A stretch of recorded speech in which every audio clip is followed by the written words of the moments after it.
నాతో మాట్లాడలేవే అని ఎవరితో మాట్లాడకుండానే వెళ్ళిపోతున్ననే నువ్వు ఈ లోకంలో లేనలేవే అని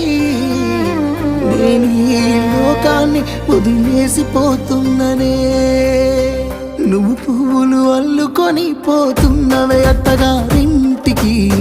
నే పువ్వులు జల్లుకొని పోతున్ననే కాలే